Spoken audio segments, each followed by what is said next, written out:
السلام علیکم ویورز۔ کسی گاؤں میں ایک بہت ذہین بزرگ رہتے تھے۔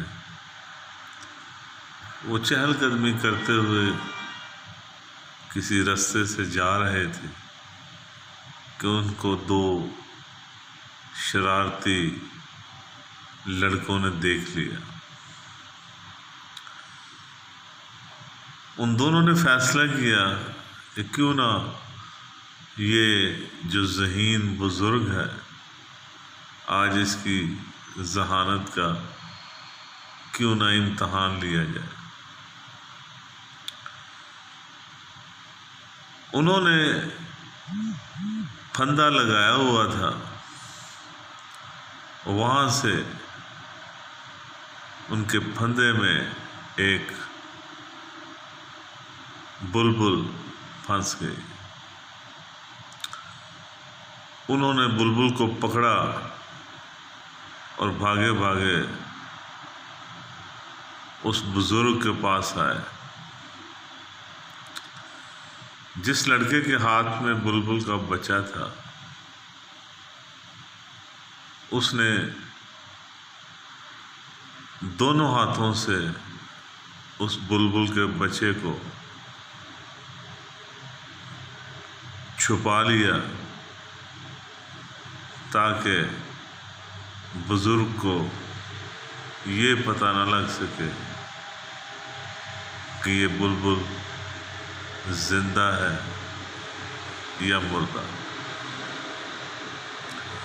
اس لڑکے نے بزرگ سے کہا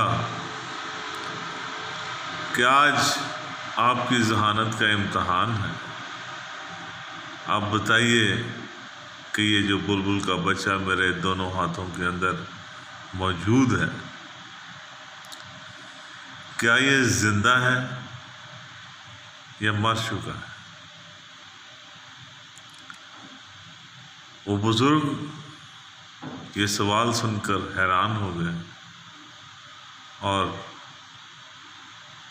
یہ سوچنے لگے کہ اگر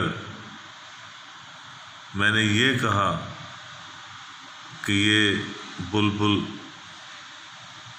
زندہ ہے تو یہ اس لڑکے نے اپنے آپ کو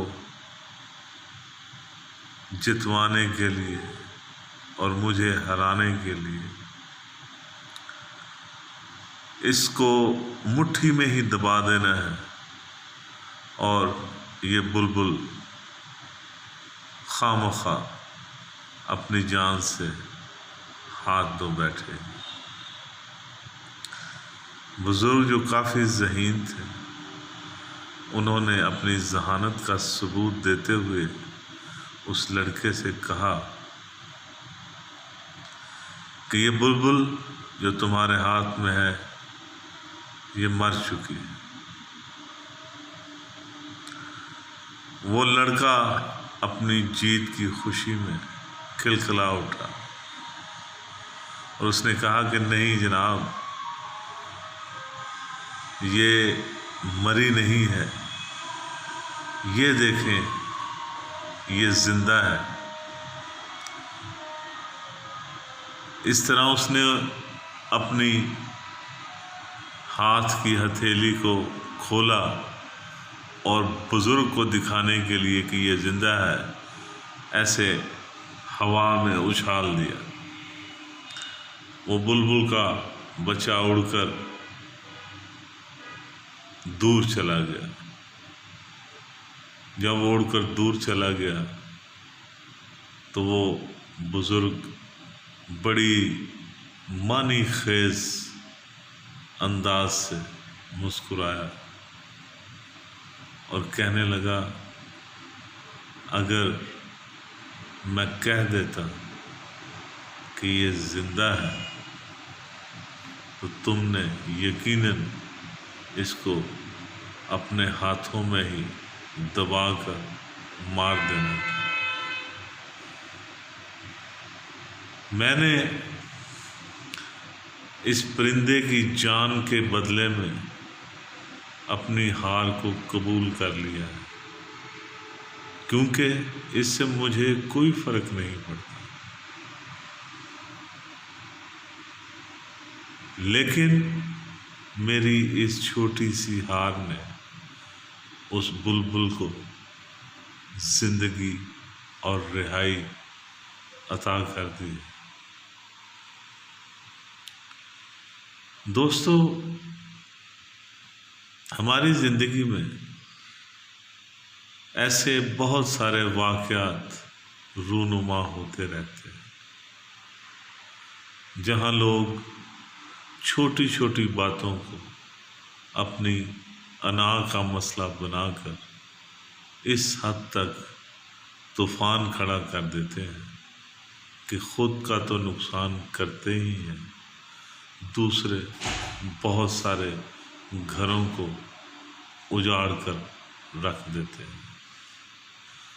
آپ کی تھوڑی سی درگزر، آپ کی تھوڑی سی ہار، اپنے آپ کو تھوڑا سا سرنگوں کر لینا، جس سے آپ کو تو کوئی فرق نہ پڑے، لیکن جس سے سوسائٹی کی یا کچھ زیادہ لوگوں کی بھلائی ہو، تو ایسی ہار میں، ایسے جھک جانے میں کوئی حرج نہیں۔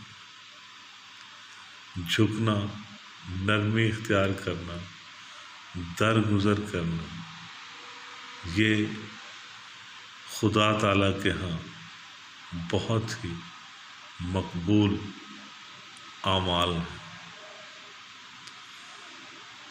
اپنی ایگو، اپنی انا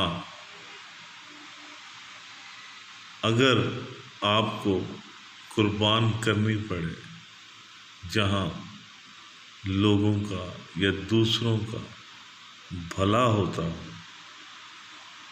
تو اس نیکی سے کبھی بھی گریز نہ کیجیے گا۔ میں آپ کو یقین دلاتا ہوں کہ یہ آپ کو بہت زیادہ اجر سے نوازے گا۔ آپ کا یہ عمل لوگوں کے دلوں میں، اور جن لوگوں کی آپ نے اس عمل کے ذریعے بھلائی کی ہوگی، اتنا فائدہ ہوگا، اتنا فائدہ شاید ان لوگوں کو نہ ہو جتنا فائدہ آنے والی زندگی میں آپ کی اپنی ذات کو ہوگا۔ اپنا خیال رکھیے گا۔ خواہ انا، خودی، ایگو، چھوٹی چھوٹی بات پہ ایسے آگ بگولا ہو جانا، سب کچھ میرے بھائی، میرے دوستوں، یہی رہ جانا ہے۔ ہم آئے بھی خالی ہاتھ تھے، ہم نے جانا بھی خالی ہاتھ ہے۔ خواہ لڑائی اس چیز کے لیے جو ہم نے ساتھ لے کر نہیں جانی، یہ عقل مندی نہیں ہے۔ تنہائی میں بیٹھ کر اس بات پر غور کیجیے گا، اس بات کو سوچیے گا، اور خواہ اپنی جھوٹی انا کو جلا مت عطا کیجیے گا، یہ انسان کو برباد کر دیتی ہے۔ آپ کا بہت بہت شکریہ۔